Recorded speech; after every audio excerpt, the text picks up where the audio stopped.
Bonjour, aujourd'hui, on a été à Sept-Îles, au musée Chapautoine, pour témoigner à une audience publique concernant le nouveau mine Arnaud, qui est proposé par M.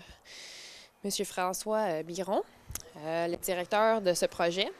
Et on n'a pas été permis à filmer, et donc c'est seulement leur équipe en direct qui avait la permission de filmer. Les citoyens ici étaient très mécontents.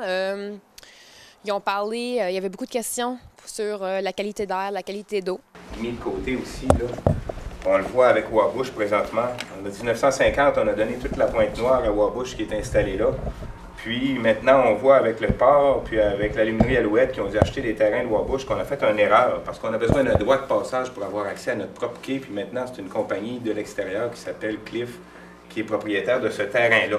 Ici, quand on regarde le claim de Mine Arnaud, puis on voit ici, en arrière des montagnes, en arrière du lac Hall, on voit ici le lac Rapide, la rivière Rapide, puis on voit là la rivière Hall. On vient de bloquer tout droit de passage pour aller vers l'ouest à partir de cette île, parce qu'on est maintenant sur un terrain minier. Donc, on vient de, si on voudrait contourner, le niveau de la mer monte, par exemple, on veut contourner cette île avec la route 138, par où qu'on va passer en arrière des montagnes. On vient de se créer le même problème qu'on a fait en 1950, puis on n'apprend pas de nos erreurs. Puis, l'autre chose, par rapport au territoire, c'est que, à part d'être immense, là, qu'est-ce qu'on veut faire avec ça? On n'a aucun plan de développement à cette île présentement. Donc, on devrait voir l'ensemble de ça comme notre infrastructure naturelle qui est le port de mer. Ici, on fait du transbordement. On va avoir des dizaines, mettons 150 millions de tonnes de fer qui vont arriver au port de cette île plutôt que le 25 qu'on a présentement. Puis, on semble, les élus, ne pas avoir de plan d'ensemble, de vision d'ensemble pour ce qui est présentement là, une infrastructure assez petite quand on regarde ça. Là. La baie, c'est un enjeu qui est crucial au développement de cette île. Puis là, présentement, on se lance à n'importe quoi comme ça. Là. Donc, il y a tout ce côté.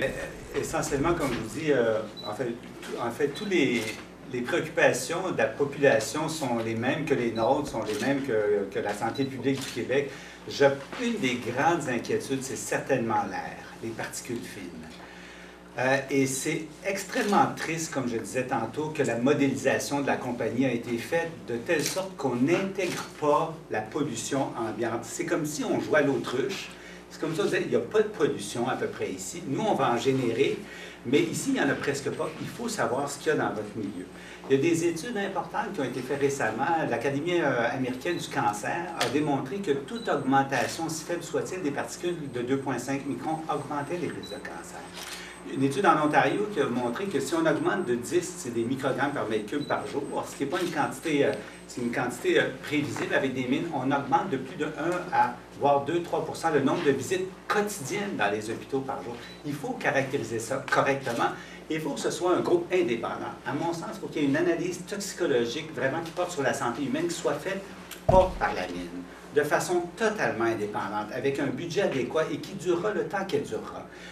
Et ça, les particules 2,5, ça nous inquiète en particulier. Les particules 10 microns, c'est à peu près pas étudié. La silice, la silicose, c'est une maladie sérieuse, c'est une maladie grave, c'est une maladie invalidante. Et ça, c'est des préoccupations. Et comme je disais, le bruit, c'est majeur, majeur, majeur. Et selon M. Biron, la qualité d'eau et la qualité d'air ne seront pas touchées. Par contre, c'est une mine à ciel ouvert. Donc, vous voyez ici leur petit plan et toutes les figures sur comment que ça n'aurait pas d'effet négatif, finalement, selon M. Biron. Et les citoyens ici n'ont pas cru cette version de la réalité. Et il y avait beaucoup de questions aussi demandées par M. Marc Feffard, le porte-parole de cette île sans uranium, M. Biron n'était pas capable de répondre. Donc, il y a encore beaucoup de questions ici à se poser. Et toute cette semaine, il va y avoir d'autres audiences publiques pour les Inuits et les non-autochtones aussi également, ici à cette île, Ouachal-Malais autonome. Donc, vous écoutez CUTV avec Michel Moore à cette île. Merci.